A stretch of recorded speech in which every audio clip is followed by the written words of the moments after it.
Elizabeth Lee is joining us here, and she just won the Democratic primary for Congressional District 5. Congratulations. Right? Thank you so much. That's right. How's it feel? It feels pretty incredible. Now there's no backing out. That's right. There's no backing out now, but it feels quite incredible. Good. What made you motivated to run in this district and this election cycle? Yeah, I have been raising my family. My 2 small kids are public school kids in Gilbert, and I've really realized my own American dream in CD5. I grew up in rural America. My parents were union laborers, and only by virtue of that did we have any access to health care. And I just so happened to have been born with a rare disease that was missed for many years because of a lack of access to health care. And so as I got older and I watched these problems continue to play out over and over again in roles that I had across business and healthcare and sort of blending the two, people kept saying, like, when are you going to take that, systems thinking, problem solving brain of yours and really take healthcare access, which is my primary talking point as a nurse. It would have to be. I was going to say, your nursing background really plays into that. And so is that what you're hearing from the constituents you speak to? Is healthcare toward the top of the list? Without a doubt. I mean, affordability is just every single door, every single conversation, there's some mention of affordability, and it's complex because you've got healthcare affordability pretty much at the top. People are paying thousands of dollars for just to have insurance, just to have access to medical care that then they really can't ever access because they can't afford the premiums. And so people talk about that affordability, and then also the price of gas. I mean, I know you all have heard this, but it's a roller coaster. And who on a regular budget or a fixed income, what if our seniors can really handle $100 swing in a gas budget in a month's time? I mean, people are really, really talking about affordability, but almost as much as they're talking about the corruption that they're seeing at the highest levels of our government. And they're really concerned about that and about the threat to the American dream, really. Yeah, I know. And so with this election cycle, you're going to be facing off with former Sheriff Mark Lamb, and he, as we know, has name recognition. We're kind of coming up close to this commercial break, but how do you feel about going up against Mark Lamb, who, as we know and we've covered, has had some serious scandals lately? Yeah, I think it gives us an extremely strong and solid position to actually win this and be the surprise flip of this cycle, because people are still saying CD5 is super safe red. But what we're hearing at the doors is, again, people are tired of the scandals. They're tired of people abusing their power. Given the revenge porn allegations and abuses, that we're seeing, do we really think he's going to hold people accountable? Yeah. Hold on. We're going to go to a break. I want to ask you about, do you lean into personal stuff, since you do have some scandals to talk about if you want to, or do you go with policy stuff? We'll talk about that when we come back.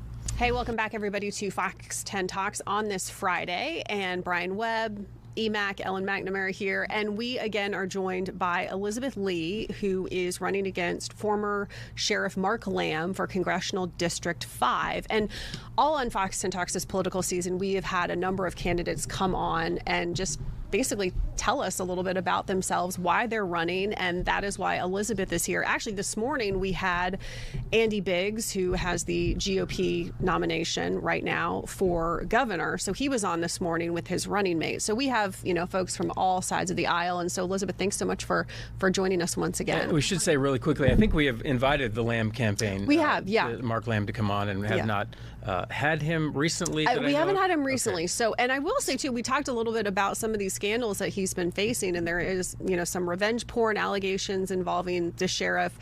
There are also some concerns because he is Mormon. He's a member of the Mormon Church, and there have been complaints directly to the Mormon Church about Mark Lamb. Now, did it hurt him in his primary? Absolutely not. I mean, he still got through with the primary, and he has name recognition, frankly, as the former sheriff, the guy who wears the cowboy hat. He's always on television, and it didn't hurt him in the primary. So there he is right now. And he also has the Trump endorsement. So CD5 is traditionally a fairly red district. But Elizabeth, you were just saying, too, that you feel good right now about where you are and grabbing kind of some of those independents into your campaign. Yeah, I mean, we don't really need to lead with Mark Lamb's scandal. We can lead with the fact that Mark Lamb wants us to believe that the American dream is a $3 million ranch 1,500 miles from the constituency he wants to represent. I haven't heard anybody mention that as their American dream when I talk to them. They say that their American dream is to have affordable housing, that their American dream is to have a job that pays the bills and still lets them do some fun stuff on the side. So scandals aside, I think we are tired of corruption, and that's where independents really come into this equation. To win this race, we need 90% of the Democratic turnout.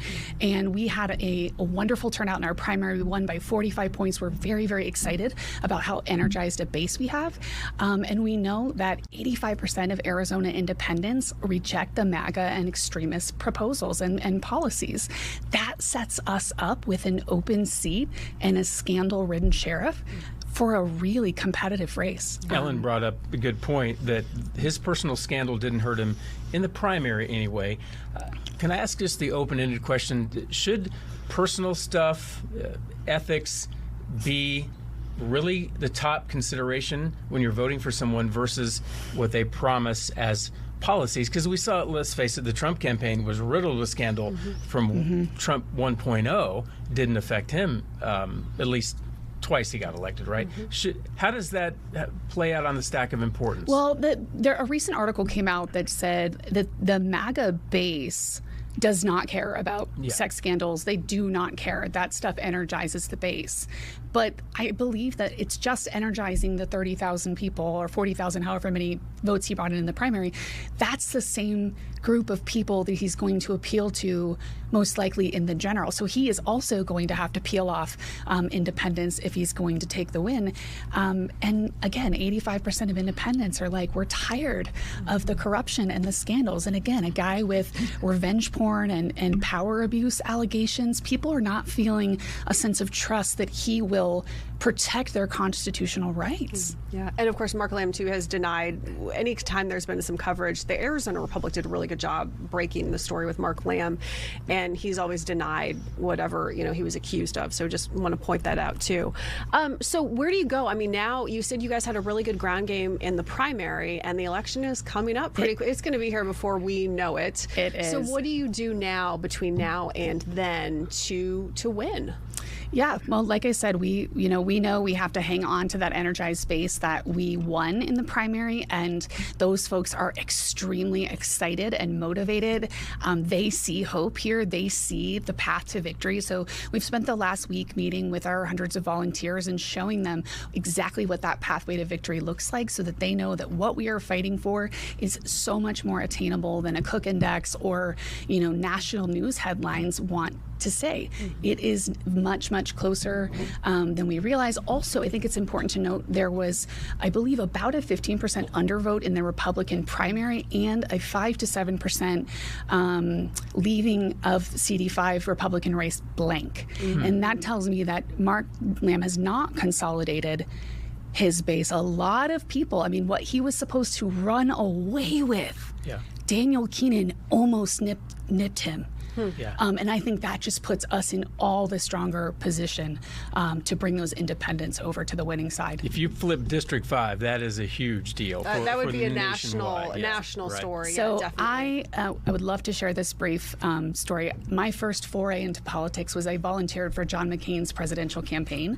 I lived outside of D.C., and I was once a Republican because my church said you had to be. To be a Christian, you can't be a Democrat. And I believed that for a little while, and then I grew up. But in any case, the first campaign I ever gave my time and talents to was that of the late Senator John McCain. This is his former House seat.